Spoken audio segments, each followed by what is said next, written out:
नमस्कार सर्वांना, मी शालिनी।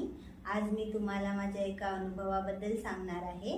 मला लहानपणापासून हिमोग्लोबिनचा खूप प्रॉब्लेम होता। माझं हिमोग्लोबिन फक्त 7.2 होतं।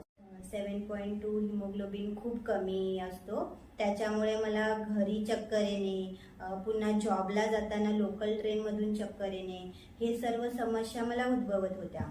एका दिवशी मला माझी नंतर मैत्रीण भेटली, तिने मला हेल्दी फॉर यू बद्दल सांगितलं। हेल्दी फॉर यू एक अशी कंपनी आहे, ती आपल्याला डाएट देते, आपल्याकडून आरोग्य एकदम परफेक्ट करून घेते, जे पण आपल्याला काही प्रॉब्लेम असतील ते सॉल्व करते। त्याच्यानंतर मी त्या सर्टिफाईड डायटिशियन बरोबर 3 मंथचं प्लॅन घेतलं। 3 मंथच्या प्लॅन नंतर मी एकदम परफेक्टली फॉलो केलं। खरं सांगते, आता माझा हिमोग्लोबिन एकदम 12.2 आहे। 12.2 एकदम डबल झाला, कारण की मी 3 मंथ फॉलो केल्याच्या नंतर मला एकदम परफेक्टली रिझल्ट भेटला।